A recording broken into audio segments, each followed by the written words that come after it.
Avez-vous déjà eu l'impression qu'une situation vous submergeait, que la colère, l'anxiété ou la frustration vous privaient de votre paix intérieure? Nous sommes tous passés par là, et nous réagissons souvent de la pire des manières pour le regretter plus tard. Mais laissez-moi vous dire une chose, vous n'êtes pas seul. Nous traversons tous des moments où rester calme semble impossible. La bonne nouvelle, c'est qu'il existe une méthode, vieille de plusieurs siècles et éprouvée, qui nous apprend à conserver notre sérénité même au cœur du chaos. Aujourd'hui, je vais vous montrer comment appliquer la sagesse stoïcienne afin que vous découvriez le secret pour rester calme en toute situation. Avant de commencer, assurez-vous d'être abonné à cette chaîne. Nous y partageons des enseignements qui peuvent transformer votre vie. Activez la cloche et laissez-moi un commentaire avec la phrase suivante « Je choisis le calme ». Répétez après moi dans les commentaires « Je choisis le calme ». Ce faisant, nous contribuerons à ce que ce message atteigne davantage de personnes qui en ont besoin. 1. La première étape, reconnaître que vous ne contrôlez pas tout.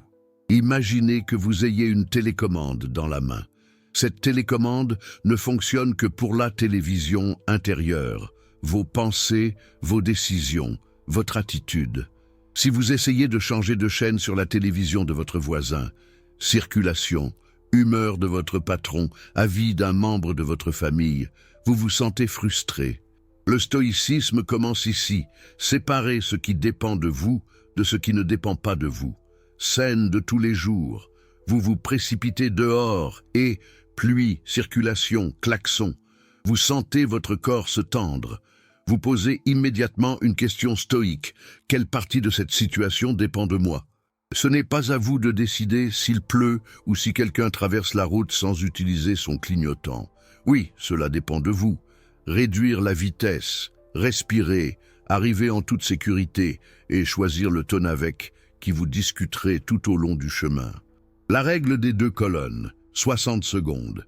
Chaque fois que quelque chose vous contrarie, prenez une feuille mentale. Colonne A, contrôlable par moi maintenant. Ma respiration, mes paroles, ma posture, ma prochaine action concrète. Colonne B, hors de mon contrôle. Le passé, les décisions des autres, la météo, l'économie mondiale. Votre tâche stoïque est d'investir votre énergie uniquement dans la colonne A. Chaque minute passée sur B est une perte garantie. Ce n'est pas une résignation, c'est une direction. Reconnaître l'incontrôlable.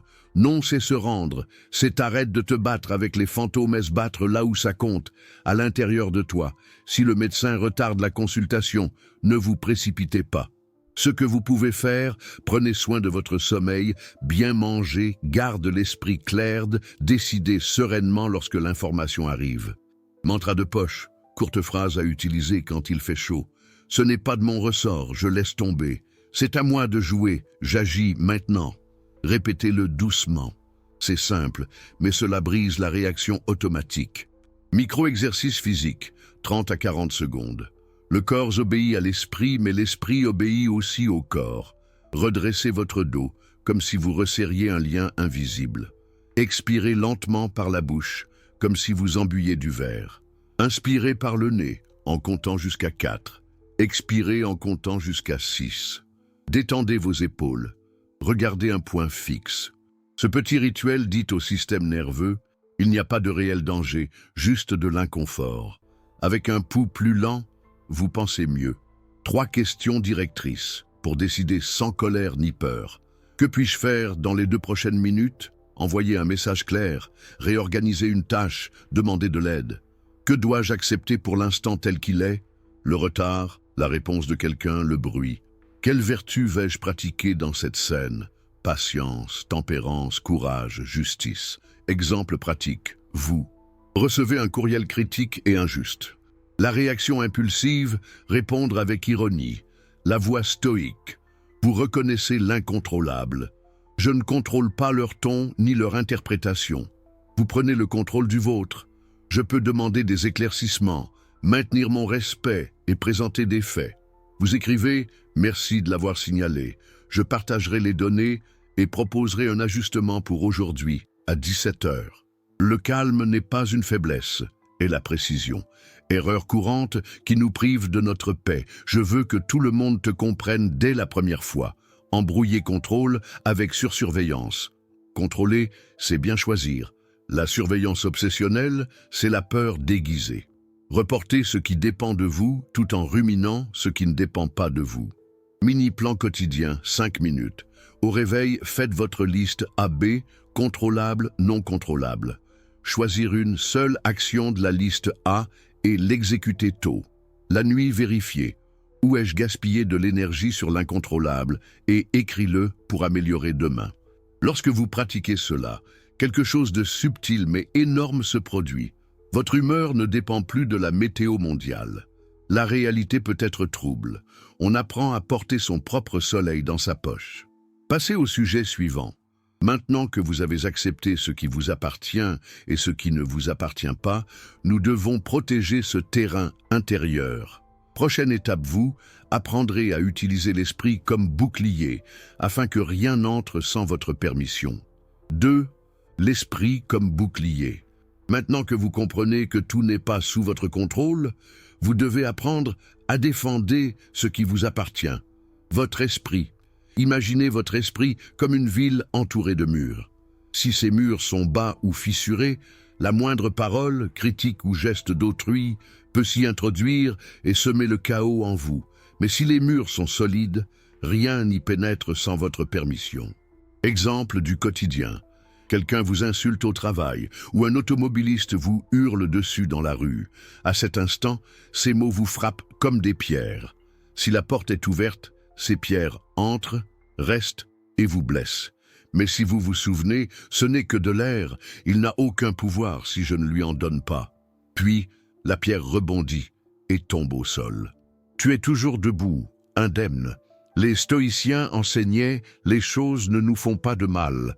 Ce qui nous fait du mal, c'est l'opinion que nous avons d'elles. » Vous n'êtes pas blessé par l'insulte, mais par l'idée que l'insulte définit qui vous êtes. Vous n'êtes pas blessé par la critique, mais par la croyance que votre valeur dépend de l'approbation des autres. Une comparaison simple. Pensez à la pluie. Peut-elle vous mouiller? Oui. Mais si vous portez un parapluie, la pluie tombe, glisse et tombe. Votre esprit est ce parapluie. Les mots négatifs sont des gouttes. C'est à vous de décider si vous sortez sans protection ou si vous ouvrez votre bouclier intérieur. Exercice pratique. La prochaine fois que quelqu'un vous dit quelque chose d'offensant, répétez silencieusement « c'est ton opinion, pas ma réalité. Ces émotions sont les siennes, pas les miennes. » Cet acte coupe le lien invisible qui permettrait à leur colère de devenir votre colère. Le vrai pouvoir, garder son esprit comme bouclier, ne signifie pas devenir froid ou insensible. Cela signifie avoir propre critère. Imaginez un juge. Il écoute toutes les voix, mais décide en fonction de ce qui est juste et non des cris les plus forts. Votre esprit devrait être ainsi. Il écoute, filtre et décide de ce qui mérite d'être entendu. Ce que vous obtenez avec ce bouclier, autonomie émotionnelle. Vous arrêtez de dépendre de l'humeur des autres. Clarté mentale. Vous ne gaspillez pas d'énergie dans des batailles inutiles. Respect silencieux. Les gens font davantage confiance à ceux qui ne se laissent pas emporter par chaque mot. Transition vers l'étape suivante. Une fois que votre esprit est protégé comme un bouclier, le prochain défi est d'apprendre à calmer votre corps lorsque l'émotion veut exploser, car il ne sert à rien d'avoir un bouclier puissant si l'on tremble intérieurement. Par conséquent, la prochaine étape consistera à découvrir le pouvoir de la respiration comme une arme secrète pour rester calme. 3. Le pouvoir de la respiration. Vous avez déjà élevé vos murs mentaux. Il est maintenant temps de calmer le corps afin que l'esprit puisse décider clairement. Pensez ainsi. Lorsque l'émotion monte, la respiration s'accélère. Si vous inversez le processus, vous respirez avec intention, vous envoyez un message de sécurité à votre cerveau. Il n'y a aucun danger, pourrait-on penser. La respiration est votre télécommande du système nerveux. Règle d'or, expirez plus longtemps que vous n'inspirez. L'expiration longue active le frein interne et abaisse la pression artérielle. Scène de tous les jours. Un message injuste parvient au groupe de travail et vous remarquez une accélération du rythme. Avant de répondre, respirer, ce n'est pas une perte de temps, c'est gagner la liberté. Protocole simple et puissant. A.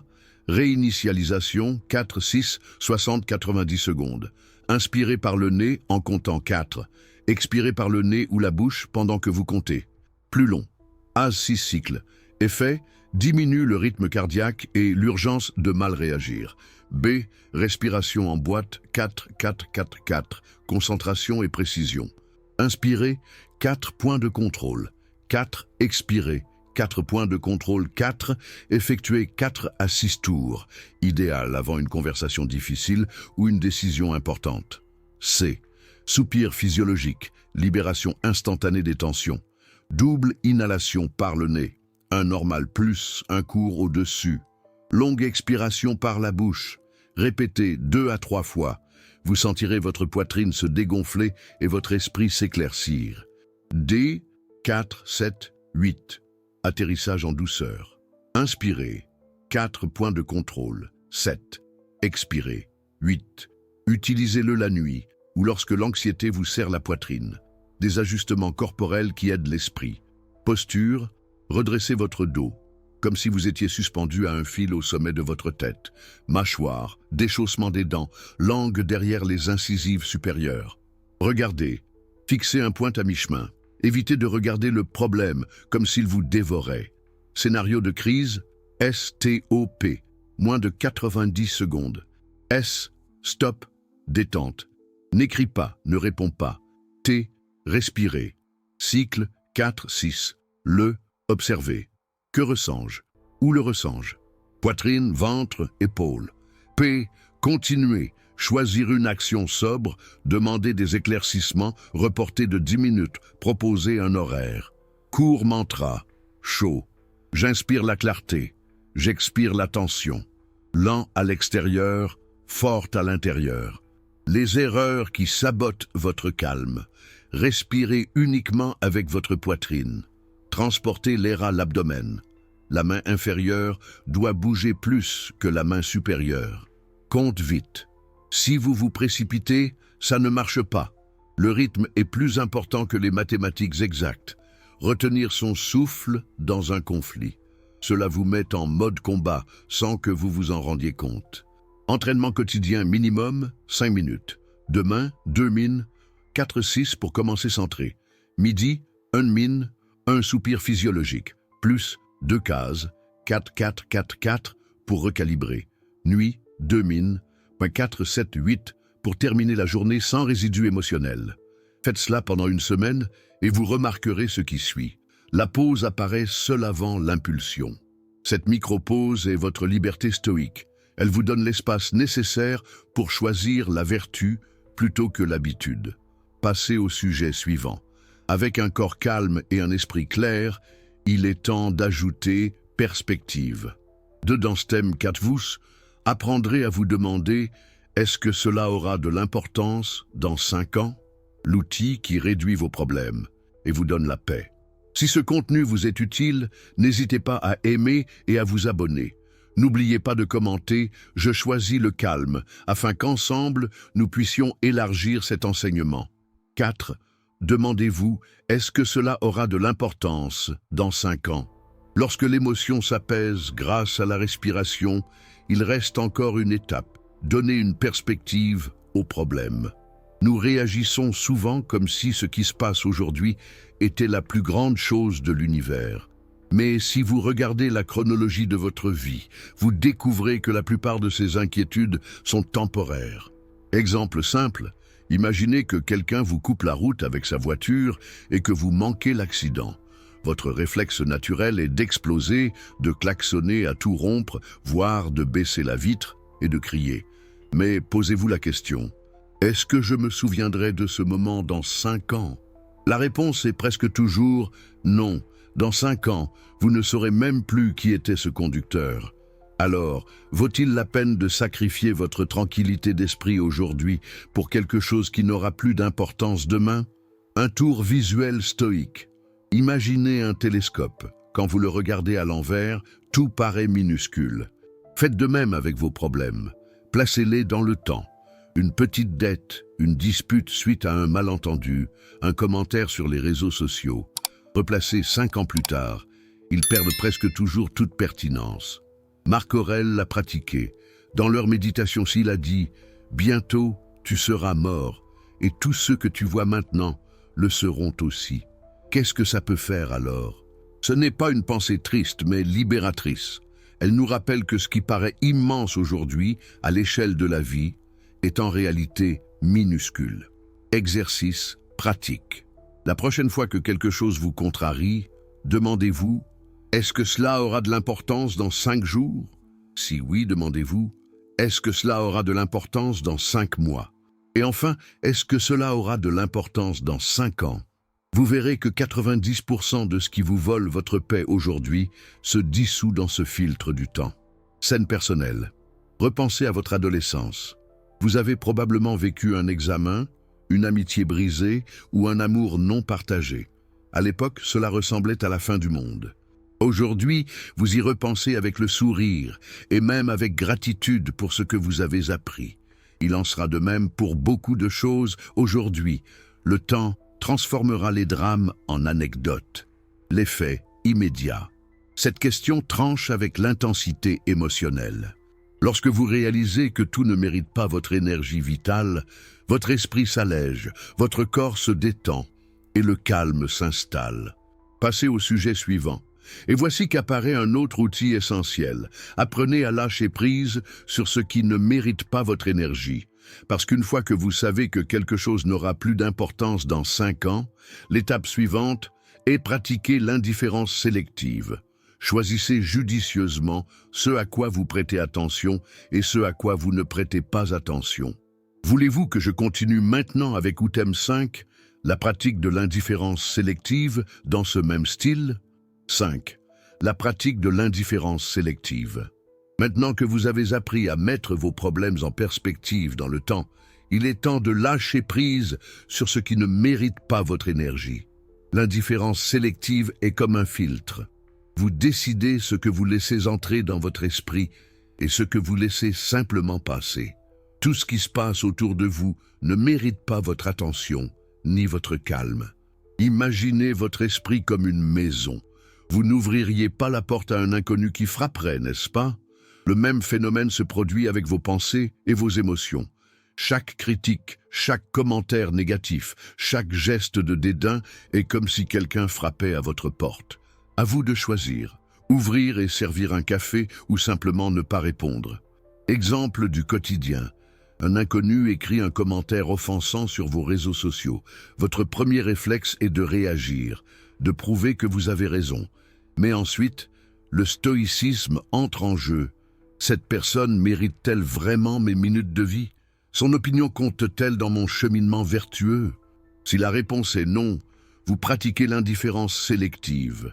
Vous ne répondez pas, vous ne nourrissez pas, vous ne portez pas cette pierre. Attention, l'indifférence n'est pas la passivité. Il ne s'agit pas de rester les bras croisés face à une grave injustice ou à un problème qui ne dépend que de vous. Il s'agit, choisissez où vous mettez votre énergie. La vie est pleine de distractions qui cherchent à vous priver de paix. Ragots, disputes politiques sans fin, provocation de personnes frustrées. Le stoïcien distingue « Cela ne mérite pas mon feu intérieur ». Un conseil pratique, faites une liste mentale à la fin de la journée. Quelles choses m'ont affecté et qui n'avaient pas vraiment d'importance? À qui ai-je donné le pouvoir sur mes émotions alors que je n'aurais pas dû? Au fil du temps, vous verrez que la plupart de votre colère vient de petites choses qui n'auraient jamais dû entrer dans votre maison intérieure. Un exemple historique, Épictète, qui était esclave avant de devenir un enseignant stoïcien, a dit « Si quelqu'un dit du mal de vous, ne vous défendez pas, car ce qu'il a dit est le sien, pas le vôtre. » Il pratiquait l'indifférence sélective dans des situations bien plus difficiles qu'une simple remarque désobligeante. Et s'il a pu le faire, comment ne pas le faire au quotidien? Court mantra, tout ne mérite pas mon attention. Je choisis mes batailles. Ma paix vaut plus qu'une réponse. Exercice pratique. La prochaine fois que quelqu'un essaie de vous provoquer, faites ceci. Prenez une grande inspiration, comme vous l'avez appris auparavant.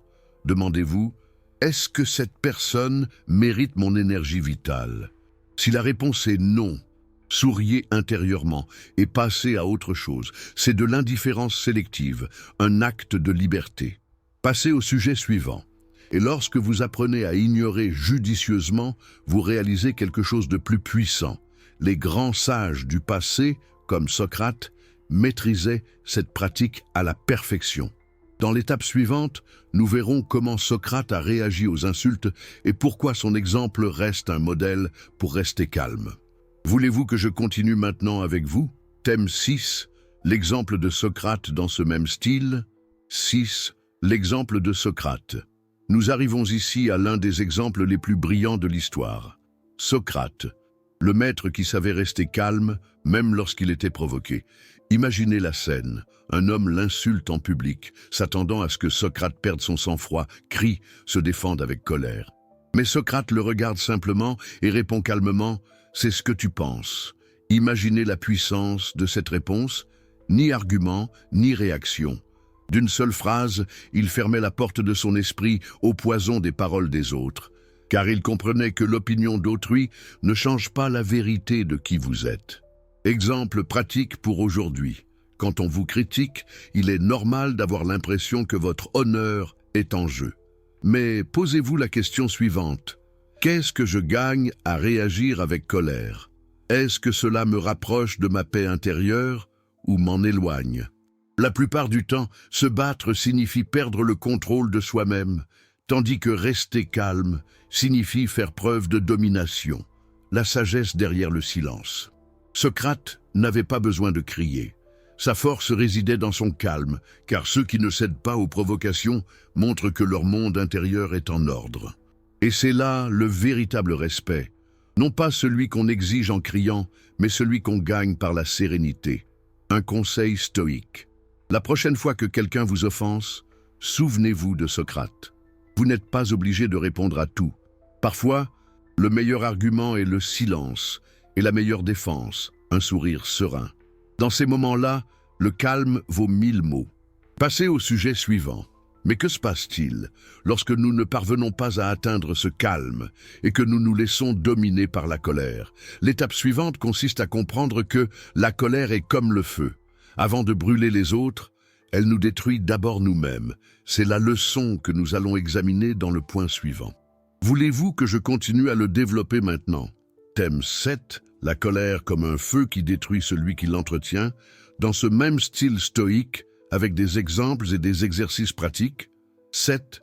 La colère est comme un feu qui détruit celui qui l'entretient. En suivant l'exemple de Socrate, nous devons comprendre ce qui se passe. Lorsque nous n'avons pas réussi à maintenir ce calme, la colère apparaît. Et la colère est comme un feu qui brûle d'abord celui qui le tient, avant d'atteindre les autres. Imaginez ceci. Vous tenez un charbon ardent dans votre main, avec l'intention de le jeter sur quelqu'un qui vous a offensé. Mais en attendant le moment de le jeter, qui se brûle en premier? Vous. C'est ainsi que fonctionne la colère. Elle s'installe en vous, consume votre sérénité, fait battre votre cœur, embrume votre esprit. Et souvent, lorsqu'elle explose enfin, elle vous a déjà fait plus de mal qu'à l'autre. Exemple du quotidien. Vous vous disputez avec votre partenaire ou un membre de votre famille. Vous vous laissez emporter par la colère et dites des choses que vous ne pensiez pas. Puis, lorsque l'émotion retombe, la culpabilité s'installe. Pourquoi ai-je parlé comme ça? C'est le pouvoir destructeur de la colère. Elle ne fait pas seulement du mal aux autres, mais elle vous fait aussi du mal à vous-même. Les stoïciens enseignaient « la colère est un esclavage ». Vous pensez qu'en vous mettant en colère, vous faites preuve de force, mais en réalité, vous montrez que vous avez perdu le contrôle de vous-même. La vraie force, c'est de garder le contrôle de soi-même quand tout invite à exploser. Exercice pratique. La prochaine fois que la colère frappe, essayez cette méthode en 3 étapes. Admettez-le sans crainte. Dis-toi, je suis en colère. Nommer l'émotion la réduit. Respirez comme nous l'avons appris auparavant. Inspirez 4. Expirez 6. Après 3 cycles, vous sentirez déjà l'intensité diminuer. Retardez votre réponse. N'écrivez pas, Ne parlez pas et ne prenez aucune décision sous l'emprise de la colère. Laissez à votre esprit le temps de se calmer. Un rappel stoïque. Sénèque a dit « La colère est une folie passagère. Et comme toute folie, elle passe.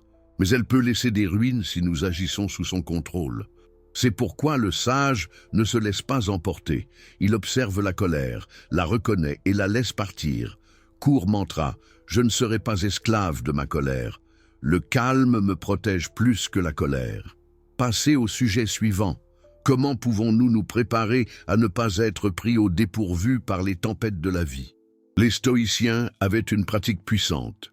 Visualiser le pire qui pourrait arriver afin d'être prêt quand cela arrivera. Et ce sera notre prochaine étape. Voulez-vous que je continue à le développer maintenant? Thème 8. Visualisez le pire pour vous préparer, dans ce même style, avec des exemples et des exercices pratiques. Si ce contenu vous est utile, n'hésitez pas à aimer et à vous abonner. N'oubliez pas de commenter « Je choisis le calme » afin qu'ensemble, nous puissions élargir cet enseignement. 8. Visualisez le pire pour vous préparer. Vous avez déjà compris que la colère est comme un feu qui détruit d'abord celui qui l'alimente. Mais comment éviter d'être surpris par ces tempêtes qui enflamment la rage ou l'anxiété? Les stoïciens avaient une pratique puissante appelée la préméditation du mal, qui signifie la préméditation des maux. Qu'est-ce que c'est? C'est imaginer, avant que cela n'arrive, le pire qui puisse arriver. Cela peut paraître étrange, voire pessimiste, mais c'est en réalité un outil de force. Car si vous l'avez déjà imaginé quand cela arrivera, cela ne vous frappera pas de manière inattendue. Vous y étiez déjà préparé. Exemple du quotidien. Vous avez une réunion importante et vous pensez « Que pourrait-il arriver de pire ? Peut-être que je serai interrompu, peut-être que mes idées ne seront pas acceptées, peut-être que la décision sera retardée. » En le visualisant à l'avance, vous réduisez l'impact émotionnel. Si une telle chose se produit, vous ne serez plus surpris. Et si ce n'est pas le cas, vous serez reconnaissant que les choses se soient mieux passées que prévu. Un soldat romain pratiquait cela. Avant la bataille, il ne pensait pas à la gloire immédiate, mais aux blessures, à la défaite, voire à la mort. Il ne le faisait pas pour souffrir prématurément, mais pour exercer son esprit. Ainsi, lorsque le coup dur survint, il fut plus déterminé que ceux qui n'y avaient jamais pensé. Exercice pratique. Prenez 5 minutes par jour et demandez-vous « Quelle est la pire chose qui pourrait m'arriver dans la journée? Comment réagiriez-vous si cela se produisait? De quelles ressources internes disposais-je pour y faire face? » De cette façon, vous transformez la peur en un entraîneur et non en un ennemi. Attention, visualisez le pire. Ce n'est pas vivre dans le pessimisme, c'est entraîner son esprit à ne pas être assailli par les surprises. Car le problème n'est pas tant ce qui arrive, mais ce qui se passe, inattendu de ce qui se passe.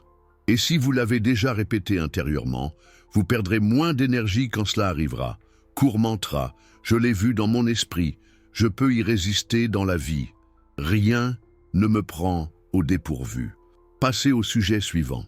Et quand vous visualisez le pire, vous apprenez à écouter quelque chose d'encore plus important, votre dialogue intérieur. Parce que ce qui influence le plus la façon dont vous affrontez les difficultés, ce n'est pas ce que les autres disent, mais ce que tu te le dis dans ton esprit.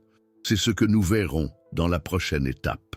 Voulez-vous que je continue à me développer maintenant ou thème 9, contrôler votre langage intérieur, dans ce même style stoïque, avec des exemples et des pratiques applicables? 9. Contrôlez votre langage intérieur. Après avoir visualisé le pire et s'être préparé, le prochain champ de bataille est le plus difficile de tous, votre dialogue interne. Ce ne sont pas les voix extérieures qui ont le plus de pouvoir sur vous, mais les mots que vous vous répétez silencieusement. Imaginez ceci.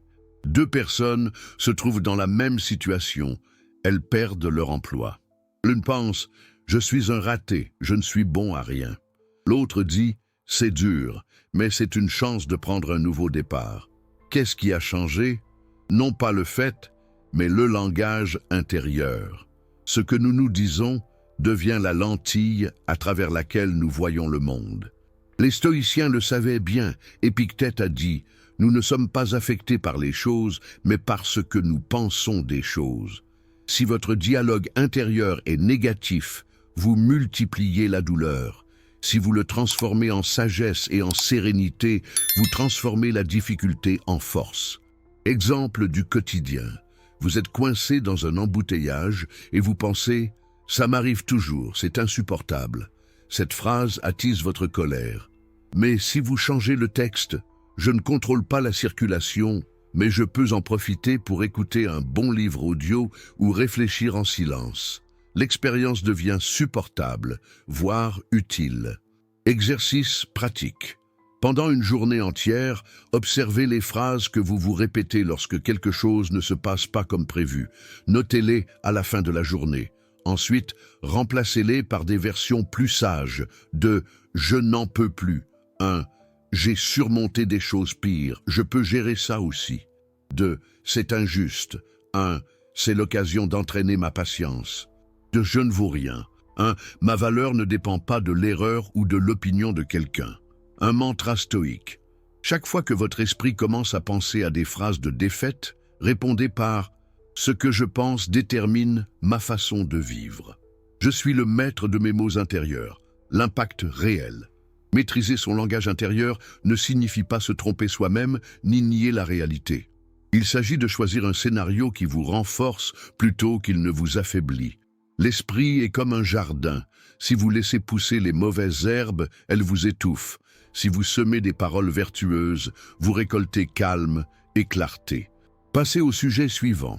En transformant votre langage intérieur, vous changez non seulement votre expérience personnelle, mais aussi le regard des autres. Car le calme, lorsqu'il devient une habitude, inspire le respect et transmet une force silencieuse. Ce sera notre prochaine étape. Voulez-vous que je continue maintenant comme thème 10 ? Le calme inspire le respect, dans ce même style stoïque, avec des exemples clairs et dynamiques. 10. Le calme inspire le respect. Lorsque vous maîtrisez votre langage intérieur, un effet puissant se produit. Les autres commencent à le remarquer. Le calme est bénéfique non seulement pour vous, mais aussi pour projeter une force tranquille qui inspire le respect. Imaginez 2 scènes. Dans le premier, un patron perd le contrôle, crie et frappe du poing sur la table. Tout le monde le regarde, non pas avec respect, mais avec crainte, voire pitié. Il est clair qu'il n'a aucun contrôle sur lui-même. Dans le second, un autre patron est confronté au même problème, mais il parle fermement, sans hausser le ton, écoute avant de répondre et prend des décisions claires. Qui inspire le plus confiance ? Le deuxième. Car le calme n'est pas synonyme de faiblesse, mais de leadership. L'effet sur votre vie. Lorsque vous restez calme au milieu de la tempête, les gens vous font confiance. Ils vous sollicitent pour des conseils, pour prendre des décisions, car vous inspirez confiance. Ceux qui ne se laissent pas emporter par chaque vague deviennent une lueur d'espoir pour les autres. Exemple pratique. Vous êtes en réunion et quelqu'un vous attaque avec des remarques injustes. Réagir avec colère, c'est perdre votre crédibilité. Restez calme, écouter, sourire et répondre avec des faits plutôt que de crier, non seulement désamorcer l'attaque, mais aussi gagner le respect de ceux qui vous regardent. Le calme est contagieux. Il désamorce l'hostilité et crée un climat de confiance. Leçon stoïque, Marc Aurèle, empereur de Rome, régna sur l'un des plus grands empires de l'histoire. Au lieu de s'imposer par les cris ou la violence, il gagna le titre de empereur philosophe, car même dans les moments les plus difficiles, il réagissait avec calme et sagesse. Son exemple le démontre, l'autorité la plus forte vient de la maîtrise de soi. Court mantra, mon calme est ma force. Celui qui se contrôle inspire les autres. Passez au sujet suivant. Et pour maintenir ce calme qui inspire le respect, il n'est pas toujours nécessaire de parler. En fait, parfois, l'outil le plus puissant n'est pas les mots, mais silence, et ce sera notre prochaine étape. Voulez-vous que je continue maintenant avec Thème 11, le silence comme arme, dans ce même style stoïque, avec des exemples clairs et pratiques? 11. Le silence comme arme. Après avoir compris que le calme inspire le respect, il faut ajouter un autre outil stoïcien, encore plus puissant, le silence, Non pas le silence de celui qui n'a rien à dire, mais le silence sage de celui qui choisit quand parler et quand rester silencieux. Imaginez cette scène, vous êtes au cœur d'une vive dispute. Votre interlocuteur hausse le ton, vous provoque et attend votre explosion. Mais vous décidez de rester silencieux, respirant, observant. Que se passe-t-il? La tension commence à retomber, car le feu a besoin d'être alimenté et vous ne lui en donnez pas. Ce silence est un coup invisible. Il déconcerte l'autre et vous empêche de vous contrôler. Les stoïques le savaient, Épictète a dit « 2 oreilles, 1 bouche, écoutez 2 fois plus que vous ne parlez ». Le silence n'est pas une faiblesse, c'est une stratégie. C'est réserver son énergie à l'essentiel, c'est éviter que les mots prononcés dans un moment de colère ne deviennent des chaînes qu'on traîne plus tard. Exemple pratique. Au travail, quelqu'un vous accuse d'injustice. Votre réflexe est de réagir immédiatement. Mais vous choisissez de vous taire quelques secondes, de respirer et de rassembler vos pensées. Ensuite, lorsque vous parlez, votre réponse est brève, claire et ferme. Ce bref instant de silence vous a empêché de dire quelque chose que vous regretteriez et a renforcé votre image aux yeux des autres. Le silence parle aussi, un regard calme, une pause avant de répondre, un geste serein, tout cela en dit plus que 1000 mots prononcés à la va-vite. Le silence est synonyme de maîtrise de soi et de sagesse, et constitue souvent le meilleur moyen de démontrer l'impuissance de ce qu'on essaye d'utiliser contre vous. Exercice pratique. La prochaine fois que quelqu'un essaie de vous provoquer, essayez cette méthode. Veuillez rester silencieux pendant 3 secondes avant de répondre. Observez votre respiration. Décidez si cela vaut vraiment la peine de parler ou s'il est préférable d'économiser votre énergie. Court mantra. Le silence est aussi une réponse. Se taire à temps est plus sage que de trop parler. Passer au sujet suivant. Et quand on apprend à utiliser le silence comme une arme, on découvre que chaque situation difficile peut devenir une opportunité d'apprentissage. L'étape suivante consiste à changer la question. Au lieu de « Pourquoi cela m'arrive-t-il ?» Commencez à vous demander « Que puis-je apprendre de cela ?» Voulez-vous que je continue maintenant avec Outem 12, changer de perspective? Que puis-je apprendre de cela, dans ce même style stoïque? Si ce contenu vous est utile, n'hésitez pas à aimer et à vous abonner. N'oubliez pas de commenter « Je choisis le calme » afin qu'ensemble, nous puissions élargir cet enseignement. 12. Changer de perspective. Que puis-je apprendre de cela? Vous avez déjà vu comment le silence peut être votre meilleure défense lors d'une dispute. Passons maintenant à une étape encore plus profonde. Transformer chaque difficulté en leçon. Car ce qui fait vraiment la différence entre ceux qui coulent et ceux qui grandissent, c'est la perspective qu'ils choisissent. Imaginez ceci, vous marchez et vous trébuchez sur une pierre. Vous pouvez continuer à maudire la pierre et à vous plaindre de la douleur, ou vous arrêter et réfléchir « Qu'est-ce que cela m'apprend? Peut-être que je devrais regarder la route plus attentivement, y aller plus lentement. » Le faux pas devient un enseignant. Les stoïciens avaient cette coutume. Ils ne se demandaient pas « Pourquoi moi ?», mais « Pourquoi ?» ou « Que puis-je apprendre ici ?» Ce changement de questionnement est simple en parole, mais son impact est immense. Lorsqu'un événement négatif survient, on peut le percevoir comme un ennemi ou comme un coach venant nous renforcer. Exemple du quotidien. Vous perdez un client au travail. La réaction habituelle serait de vous sentir frustré, de vous plaindre et de vous sentir victime. Mais si vous regardez la situation avec stoïcisme, vous vous dites « Que puis-je apprendre de tout cela ? Peut-être améliorer ma communication, ma ponctualité, mes compétences en négociation. » Cette expérience, au lieu de vous couler, devient un tremplin vers la croissance. Un conseil pratique. Chaque soir, prenez 2 minutes pour passer en revue votre journée et demandez-vous « Quelle situation difficile ai-je vécue aujourd'hui ? Qu'est-ce que cette situation voulait m'apprendre ? Comment puis-je appliquer cet enseignement demain ?» De cette façon, vous transformez chaque jour, même les mauvais, en une école de sagesse. Exemple historique. Marc Aurèle, au milieu des guerres et des maladies, écrivit dans son Méditation « L'obstacle sur le chemin devient le chemin ». Ce qui semblait être un blocage est devenu partie intégrante de sa formation d'empereur et d'homme. Appliquez-le à votre propre situation. Chaque problème recèle une graine d'apprentissage. Court mantra, ça ne m'arrive pas à moi, ça m'arrive. Chaque difficulté apporte une leçon cachée. Passez au sujet suivant. Et lorsque vous commencez à considérer chaque problème comme un enseignant, vous devez vous entraîner aux petites choses pour être prêt aux grandes. Car le calme ne se construit pas dans les grandes batailles, mais dans la pratique quotidienne. Ce sera notre prochaine étape. Voulez-vous que je continue maintenant avec le thème 13, pratiquer les petites choses pour être prêt pour les grandes choses, dans ce même style stoïque? 13. Pratiquer de petites choses pour être prêt pour de grandes choses. Après avoir appris à chercher la leçon dans chaque situation, vient un principe fondamental du stoïcisme. Le calme s'entraîne dans la vie de tous les jours. Personne ne parvient à la sérénité au milieu d'une grande tempête s'il ne s'est pas d'abord exercé sous la bruine de la vie quotidienne. Imaginez ceci. Un soldat n'attend pas la guerre pour apprendre à manier son épée. Il l'exerce chaque matin dans le silence de la campagne. Il en va de même pour vous.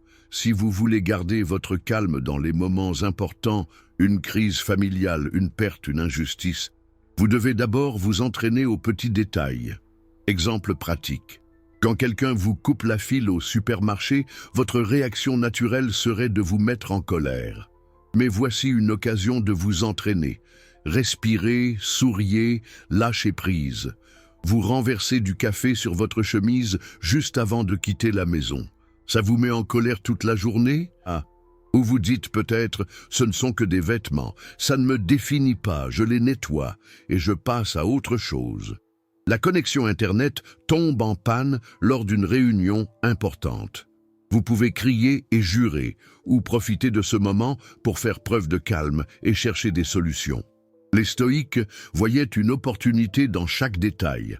Épictète enseignait à ses élèves que s'ils supportaient patiemment les désagréments d'un voisin bruyant ou l'inconfort du froid, ils seraient prêts à affronter de plus grandes épreuves. Car les petites choses sont un terrain propice à la vertu. Exercice quotidien. Choisissez une petite nuisance dans votre routine. Trafic, bruit, attente. Considérez-la comme une coach et non comme une ennemie. Répondez avec un calme intentionnel en vous rappelant « Ici, j'entraîne ma force ». Faites cela quotidiennement et votre esprit deviendra plus fort que le fer. Ainsi, lorsque la tempête frappera, vous aurez déjà cultivé la sérénité comme une habitude. Court mantra, si je maîtrise le petit, je maîtriserai le grand. Chaque détail est un terrain d'entraînement. Passez au sujet suivant, et quand on pratique de petites choses, on réalise inévitablement combien la vie est fragile et brève. Cette conscience de notre finitude nous apprend à ne pas perdre de temps sur des choses sans importance. Ce sera notre prochaine étape. Voulez-vous que je continue maintenant comme thème 14? Souvenez-vous de votre finitude dans ce même style stoïque. 14. Souvenez-vous de votre finitude. Après s'être entraîné dans le petit pour être prêt pour le grand, il y a une vérité que le stoïcisme ne cache pas, mais embrasse plutôt avec courage. La vie est courte. Ce souvenir de notre finitude n'est pas une pensée sombre, mais un rappel lumineux de ce qui vaut la peine et de ce qui ne vaut pas la peine. Imaginez ceci. Vous êtes pris dans une dispute inutile pour savoir qui avait raison sur un détail mineur. Votre cœur s'emballe, votre colère monte. Posez-vous maintenant cette question. Si aujourd'hui était mon dernier jour, passerai-je mes dernières heures à mener ce combat? La réponse est presque toujours non. La conscience de la finitude transcende le trivial et rétablit le calme. Les stoïciens pratiquaient le memento mori. Souviens-toi que tu mourras, non pas pour vivre dans la peur, mais pour vivre avec lucidité. Marc Aurèle, empereur, se répétait « Bientôt, tu seras mort ». Et tous ceux qui t'entourent aujourd'hui le seront aussi. Alors, qu'importe l'opinion, la richesse ou la célébrité, la seule chose qui reste est la façon dont vous avez choisi de vivre votre vertu. Exemple du quotidien. Vous êtes coincé dans un embouteillage, entouré de klaxons et d'anxiété. Vous pourriez perdre patience, Mais si vous vous souvenez de votre nature limitée, vous vous dites « Un jour, je ne serai plus là. N'est-ce pas un miracle que je respire encore, que j'ai le temps d'écouter une chanson ou de réfléchir? Soudain, ce qui semblait être une punition devient un cadeau de vie. Exercice pratique. Chaque matin, au réveil, pensez « Ce jour pourrait être mon dernier ». Chaque soir, avant de vous coucher, demandez-vous « Ai-je vécu aujourd'hui comme je le souhaitais ?» Loin de vous attrister, cela vous redonnera du sens. Vous apprendrez à oublier la rancune, à ne pas vous épuiser avec des bêtises et à valoriser ce qui compte vraiment. La paix intérieure, les relations sincères et la vertu. Une erreur courante. Beaucoup de gens vivent comme s'ils étaient éternels, remettant tout à plus tard. Un jour, je serai calme. Un jour, je profiterai de la vie. Un jour, je serai sage.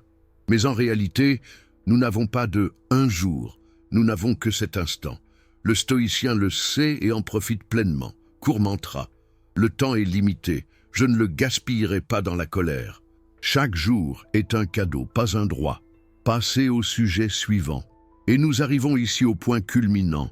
Lorsque vous vous souvenez de votre finitude, vous comprenez que la vraie victoire ne consiste pas à vaincre les autres, mais surmonte-toi et vis sereinement jusqu'à ton dernier souffle. Ce sera notre prochaine étape. Voulez-vous que je continue maintenant comme thème 15, la vraie victoire, dans ce même style stoïque pour clôturer la série avec impact? 15. La vraie victoire. Après avoir rappelé votre finitude, vient la clôture naturelle de tout ce chemin. La plus grande victoire n'est pas de vaincre l'autre, mais de se vaincre soi-même. C'est l'essence du stoïcisme. Imaginez un combat, deux personnes se disputent. L'une hausse le ton, insulte et frappe la table. L'autre reste calme, sans perdre le respect ni la lucidité. Qui a gagné? Le premier le croit, car il a crié le plus fort, mais en réalité, il a perdu le contrôle. Le second, dans le silence et le calme, a fait preuve d'une véritable force. La victoire stoïque ne se mesure pas au cri, mais à la maîtrise de soi. Exemple du quotidien.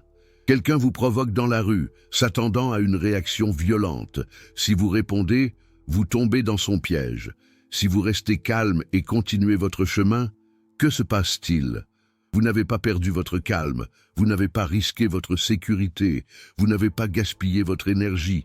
C'est la victoire invisible qui vous accompagne. Les sages ont dit « Personne ne peut te faire de mal sans ton consentement ». Se dépasser signifie ne pas laisser sa paix dépendre des autres. Vous n'êtes pas esclave de la colère, de l'anxiété ou de la peur. Votre liberté réside dans le choix de votre réaction. Exercice pratique. Chaque fois que vous êtes confronté à une situation difficile, posez-vous cette question. Est-ce que je réagis de manière impulsive ou est-ce que je choisis judicieusement? Ma réponse fait-elle de moi le maître de moi-même ou l'esclave de la situation? Si votre choix préserve votre sérénité, alors vous avez gagné, même si le monde pense le contraire. Un exemple historique. Marc Aurèle dirigeait un empire en guerre constante. Il aurait pu répondre par une violence aveugle, mais il choisit la tempérance et la réflexion. Il ne pouvait pas toujours changer les événements extérieurs, mais il demeurait maître de lui-même. Tel fut son triomphe éternel, court mantra. La victoire ne consiste pas à vaincre l'autre, mais à me vaincre moi-même. Mon calme et ma conquête. Clôture naturelle de la séquence. Quand on atteint ce point, on comprend que le calme n'est ni passivité ni faiblesse. C'est la plus haute forme de force. Car tout le monde peut crier, mais rares sont ceux qui restent calmes. Tout le monde peut se laisser aller, mais seuls les sages choisissent de se gouverner. Et c'est là la véritable victoire stoïque, vivre sereinement, quoi qu'il arrive. La vie mettra toujours notre patience à l'épreuve, disputes, pertes, injustices ou événements inattendus, indépendants de notre volonté. Et nous avons souvent l'impression que ces fardeaux nous privent de notre paix intérieure et nous poussent à réagir d'une manière que nous regretterons plus tard. Mais rappelez-vous, vous n'êtes pas condamné à vivre dominé par la colère ou l'anxiété. Avec la sagesse stoïque, vous pouvez transformer chaque situation en opportunité de croissance. Rester calme ne signifie pas abandonner. C'est conquérir la seule chose qui soit véritablement entre vos mains, votre propre esprit. Et lorsque vous y parviendrez, rien ni personne ne pourra vous voler votre sérénité. Avant de partir, vérifiez si vous êtes déjà abonné. Activez la cloche. Partagez cette vidéo avec quelqu'un qui a besoin d'entendre ce message. Et n'oubliez pas de laisser un commentaire « Je choisis le calme ». Ce petit geste contribue à transformer de nombreuses vies.